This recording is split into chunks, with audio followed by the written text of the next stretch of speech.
fazer um impulsionamento sem ter um conhecimento necessário para se iniciar, eu não recomendo, porque você vai acabar tendo uma expectativa que nem sempre ela vai realmente acontecer.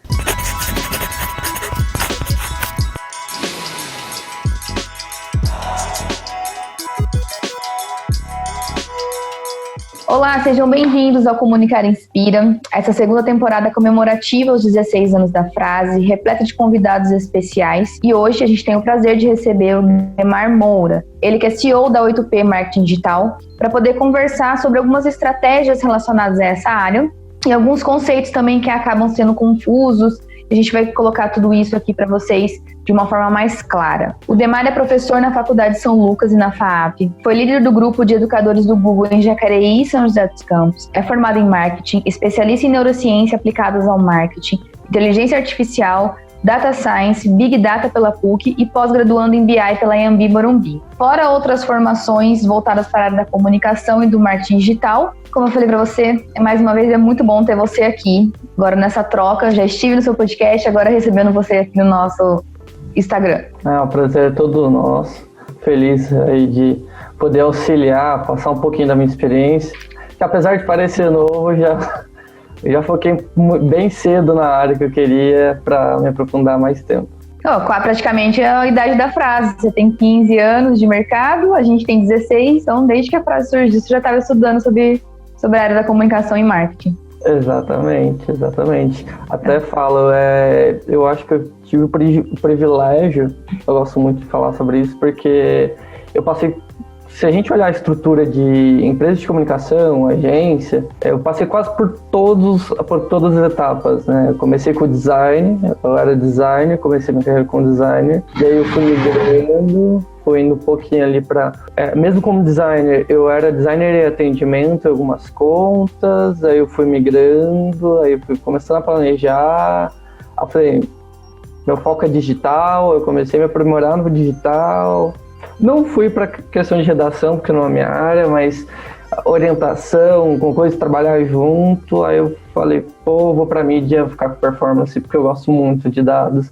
Eu me dava muito bem quando eu era mais novo, né, com o número, então acabei voltando, saí totalmente humanos para voltar um pouquinho para a questão de ciências. Né? Mas sabe uma coisa que às vezes eu vejo, você falando da área criativa, muitas vezes as pessoas vão entrar na faculdade de marketing e com essa intenção de que vai sempre trabalhar somente o criativo, enquanto na verdade a nossa formação ela é pura análise, puro planejamento. Então assim, não dá para fugir do exatas. Eu lembro quando eu tive aula de estatística, eu falei, gente, mas por que eu vou ter que aprender estatística? Mas depois as coisas fazem sentido, né?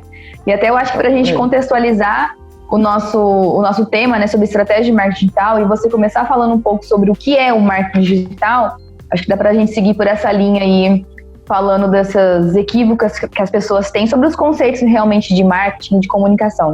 Sim, com certeza.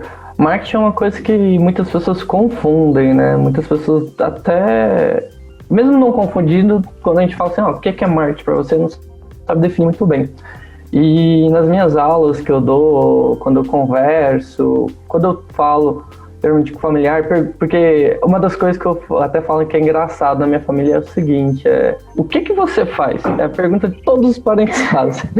Aí eu costumo usar aqui a definição que a AMA traz, né? A AMA é a American Marketing Association.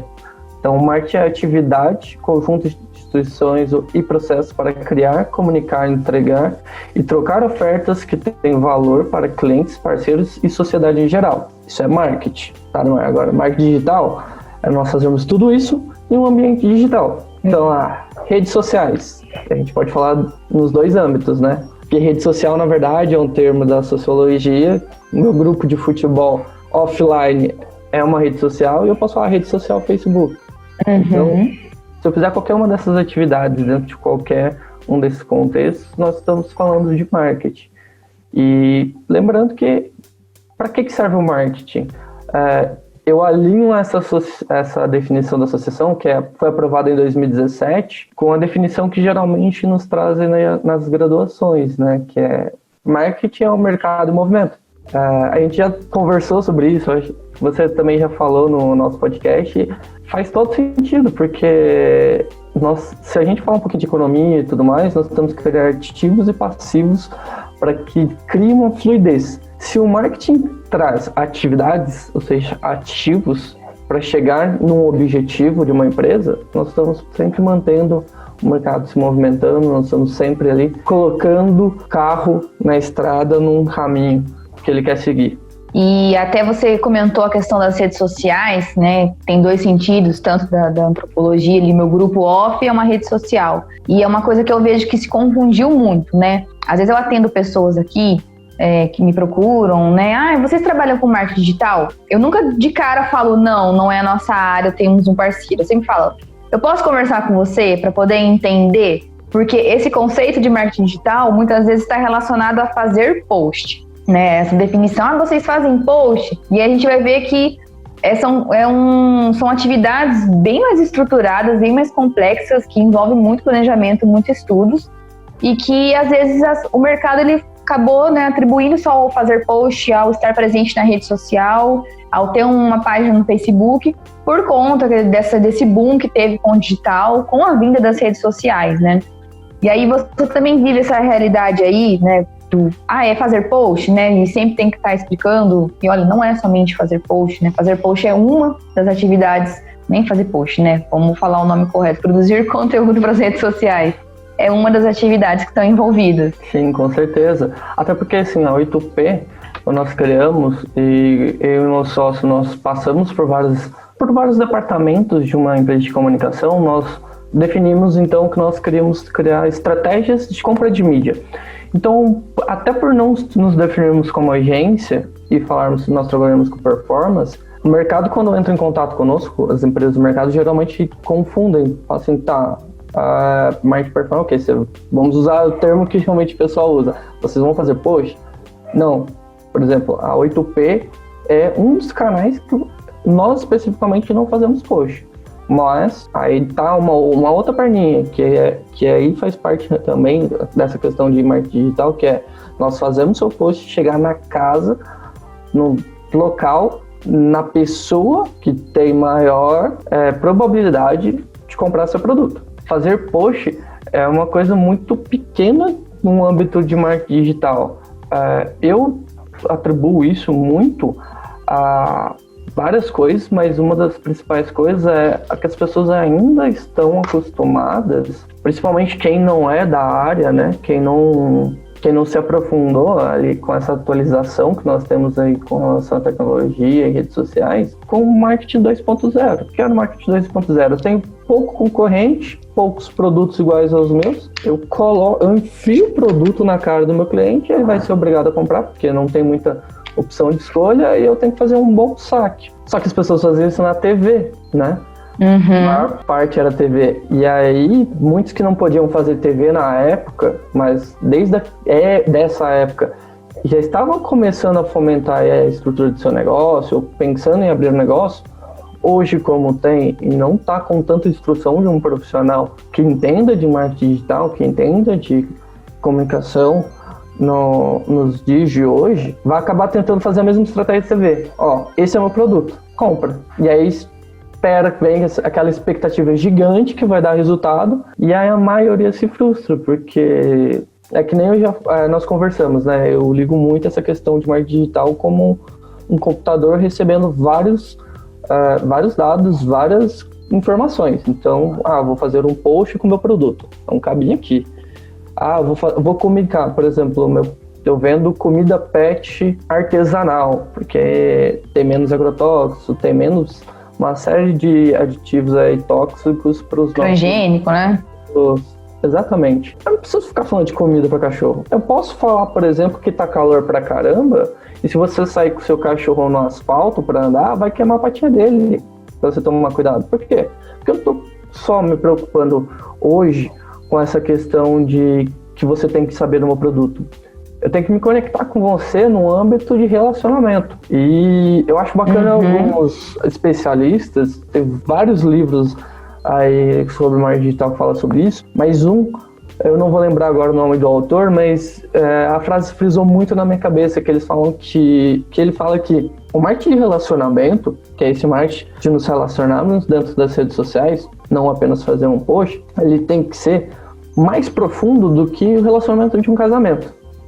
Ele associa isso muito a essa questão de que, de uns tempos para cá, tem mais divórcios acontecendo do que casamentos. Então ele fala assim, nós temos que ter uma ligação mais forte com o nosso público do que se tivermos casados com ele. Então, precisamos conversar. Eu não sei se é o mesmo autor, mas eu fiz um curso na ESPM e um dos professores, ele falava uma citação assim, sobre você construir relacionamentos, mas ele fala relacionamentos significativos. Aí ele dá esse exemplo do casamento. Ai, não me recordo agora o nome dele, mas eu sei que é um dos autores e dos acadêmicos assim, que criou o conceito de relacionamento B2B. E ele cita exatamente isso, que relacionar-se, qualquer um pode criar uma relação, né? Então, até ele dá um exemplo, uma marca, eu fui consumir um café no Starbucks, então eu tive uma relação com o Starbucks, de compra e venda. Comprei um café, tomei um café.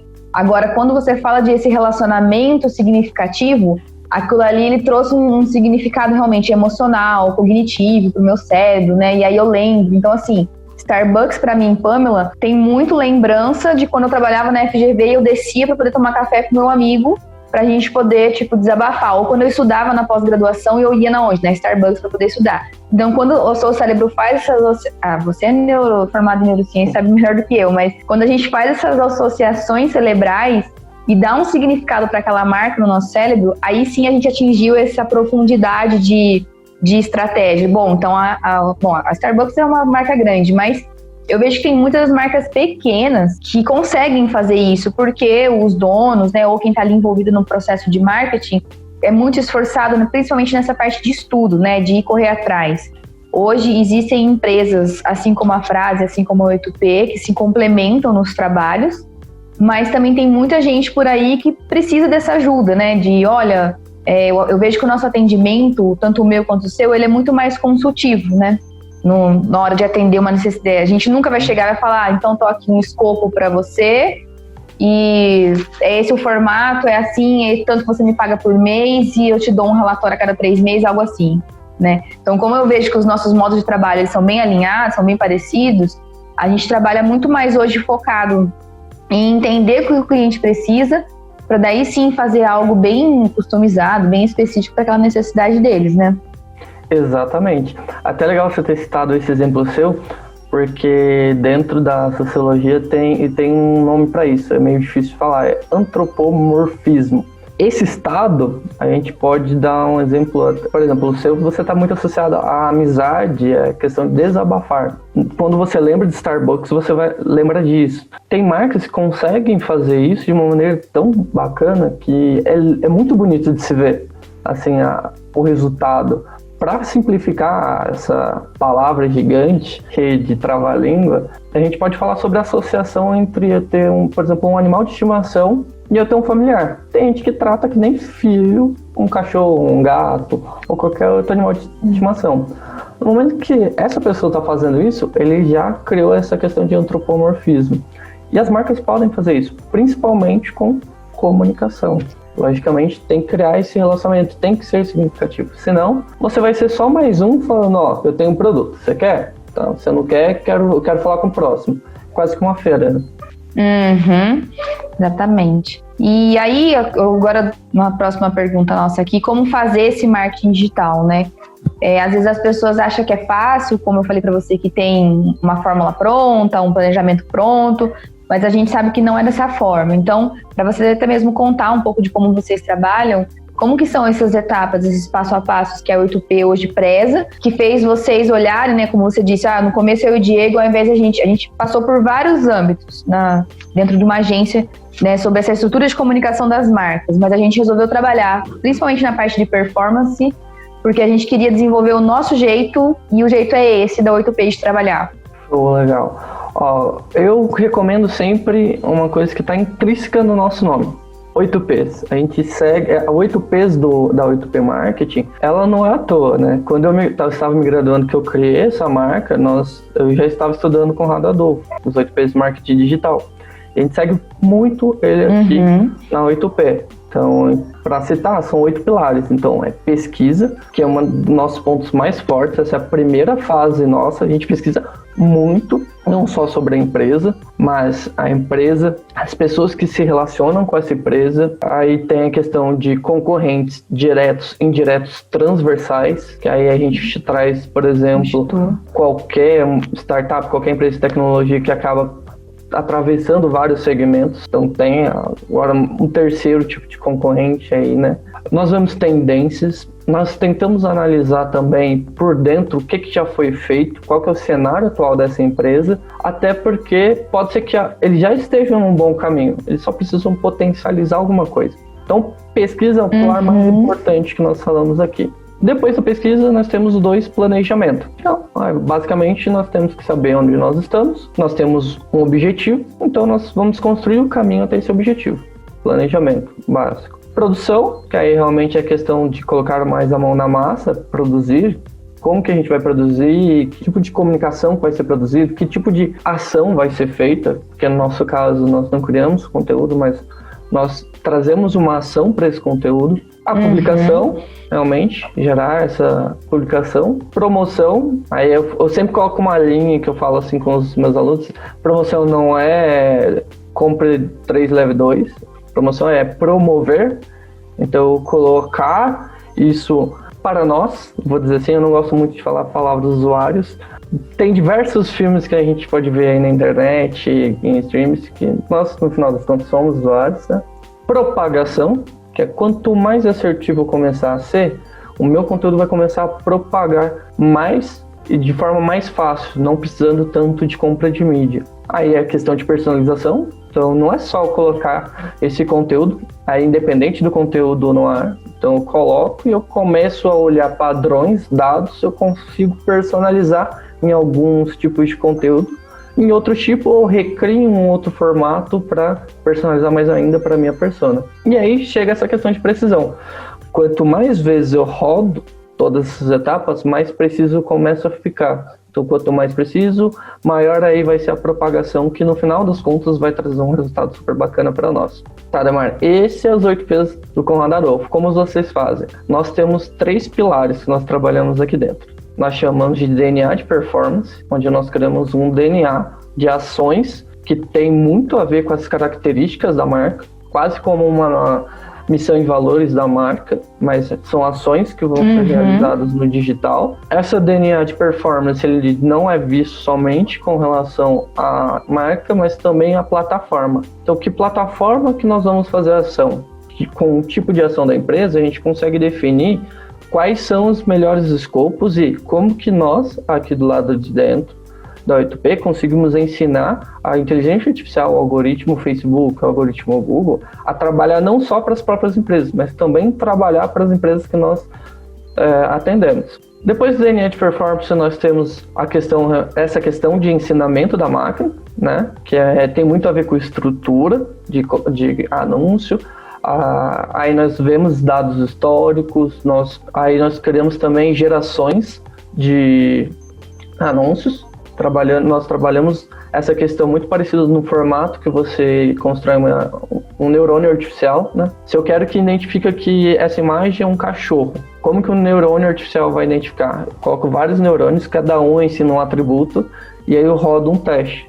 Os primeiros testes, logicamente, ele não vai falar que é um cachorro, mas cada neurônio vai ter uma assertividade diferente do outro. Então nós pegamos o que há de melhor dentro dessa primeira leva, dessa primeira geração de neurônios, cruzamos, criamos a segunda geração, que vai ser melhor do que a primeira. Por quê? Porque ela já tem o que há de melhor da primeira. E assim por diante, até chegar no último neurônio que vai falar o seguinte: eu vou colocar a imagem de um cachorro aqui, do outro lado vai falar, isso é um cachorro. E é aí que as coisas começam a girar, e é aí que a gente começa a fazer com que o dinheiro dos nossos clientes não escoem como uma torneira aberta. E por final, a gente fala de rentabilidade. E são testes, né? Testes atrás de testes. Testes atrás de testes. Vários tipos de frameworks e tudo mais. E no final disso tudo, o que a gente fala que nós fazemos em trade. Nós temos DNA de performance, nós ensinamos corretamente a máquina, e aí leva-se tempo, por isso teste atrás de teste, e nós rentabilizamos dinheiro, alcançando mais resultado sem precisar aumentar a verba num grande período. A partir do momento que nós entendemos que existe a escassez de testes, a escassez de resultado através daquela verba estipulada, aí nós sugerimos os passos de aumento, isso logicamente caso a empresa esteja disposta a alcançar outros valores, né? Tem empresas que a gente chega na meta e fala, não, a gente precisa só deixar a meta equilibrada todos os meses. Não. Então, a gente faz isso. E isso a gente criou a partir de um framework também que nós aprendemos, que é, a gente sempre tem uma situação problema, né? Então a marca tem que ter um posicionamento no mercado e a gente precisa ter uma ideia criativa. São 3 pontos básicos de toda empresa. Então, como que eu resolvo o meu problema? A partir de uma ideia criativa. Então, a gente tenta definir essa questão de posicionamento, entender com eles, né? E a ideia criativa, ele tem que estar atrelada a esse problema. A partir desses 3 pontos já criados, o que a gente faz? Define 3 barreiras, 3 tarefas e 3 táticas. Todas essas barreiras são as barreiras que vão impedir com que a ideia ultrapasse essas barreiras para resolver esse problema. Então, para cada barreira, a gente vai criar tarefas e táticas para fazer com que essa ideia é realmente um criativo, é um mote de campanha, por exemplo, que para chegar e a gente conseguir derrubar esse problema. Só que aí nós pegamos esse framework, misturamos, fizemos vários testes e olhamos para a tecnologia e falamos, talvez fique mais fácil a gente colocar aqui, mais do lado da tecnologia, porque nesse âmbito, por exemplo, o posicionamento a gente geralmente tem já direto da marca. Se a marca não tem um posicionamento ou uma ideia criativa, aí nós trazemos parceiros como vocês para trabalhar essas etapas. E aí nós, realmente, o que é que nós trabalhamos? Por que nós vamos para essa thread? Porque nós basicamente trabalhamos com as 3 barreiras, com as tarefas e com as táticas para ultrapassá-las. A partir daí nós simplificamos o nosso escopo para também colocar os esforços no melhor lugar, para colocar os esforços no lugar que a gente tem mais know-how e nós conseguimos trazer mais know-how. É o que você falou, né? A questão de parcerias de empresas como as nossas. Eu sou da seguinte opinião: naquilo que você é bom, pega e se esforça, se dedica. No que você não é, encontra um parceiro e aí a gente vai trabalhando junto, né? Até um dos temas dos nossos episódios aqui do Comunicar Inspira é sobre esse novo modelo de trabalho, as 4 mãos, as 6 mãos, as 8 mãos aqui no mercado de agências, né? De derrubar um pouco o conceito de uma agência, ela atender 360, tudo quanto é coisa, uma marca, para dar esse espaço de um produz vídeo, outro produz conteúdo, outro pensa na estratégia, outro pensa, né, e assim vão indo nas demais estratégias. Mas uma das coisas que você estava explicando da forma como vocês trabalham, que eu acho interessante a gente trazer aqui pro vídeo, é a questão dos valores, né? Então, olha, vocês fazem por base de teste até um ponto em que vocês atingem a meta, tem ali o valor mensal a ser investido no Google Ads, no Face Ads, independente da plataforma. E uma das coisas que eu observo que às vezes atrapalha um pouco as pessoas nesse entendimento do que é um anúncio de campanha é aquelas notificaçõezinhas do Google, do Facebook falando, olha, você pode alcançar tantas pessoas com R$30, você pode investir 150, né? Esses dias um cliente me procurou e falou assim, o Google me deu R$150 para poder fazer um anúncio. Você acha que eu faço? Aí eu falei, R$150, né? O Google não dá assim. Aí eu falei, olha, dá uma olhada, porque você tem que fazer um investimento e ele te dá um desconto de R$150. Ele não dá R$150 assim, do nada, gratuito, né? E eu falei, e outra, tem que ter toda uma análise por trás, que não é o nosso know-how, mas a gente tem um parceiro para isso. Mas eu vi que essas notificaçõezinhas acabam um pouco atrapalhando talvez o trabalho que é todo pautado em cima de planejamento, de probabilidade, de testes, como o de vocês. Como que você enxerga isso? Isso atrapalha bastante, até porque o que acontece? Nem toda notificação que o Facebook traz, que o Google traz, é tão valioso para os planejamentos. No início de algumas marcas, muitas vezes esses insights que eles trazem são valiosos para nós até utilizamos. Mas quando a gente pega 3, 4 meses, de 100 notificações, a gente acaba usando 5, 6 notificações. São coisas que a machine learning deles leu mais rápido, mas que já estava no escopo, ele só acelerou. Então, para quem está utilizando, para quem está vendo isso e está interessado, fala, putz, eu acho que eu vou me aventurar, lembra-se de uma coisa, as plataformas querem que nós, como usuários, fiquemos mais tempo lá dentro por um tipo de comunicação X. Mas eles precisam que os anunciantes também gastem dinheiro ali dentro para a plataforma sobreviver. Então, fazer um impulsionamento sem ter um conhecimento necessário para se iniciar, eu não recomendo, porque você vai acabar tendo uma expectativa que não é, nem sempre ela vai realmente acontecer. Tem o filme lá, né?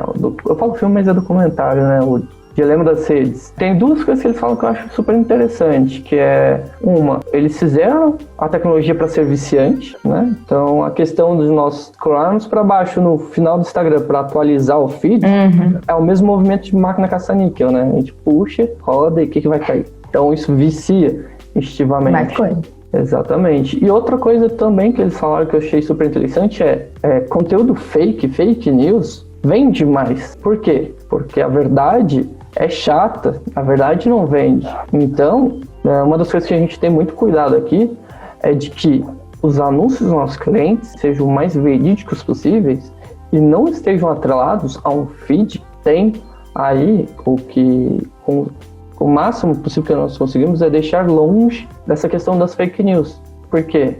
Porque o ser humano acredita.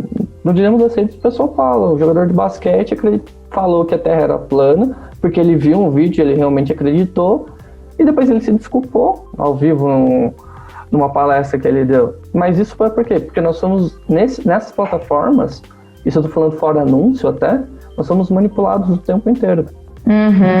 Então nós temos que tomar realmente cuidado no momento de usarmos esses insights, porque você tem que saber onde você está colocando, para quem está aparecendo, você tem que entender qual que é o momento atual dessa pessoa, para que você faça o seguinte, o momento atual dessa pessoa é ela me conhecer.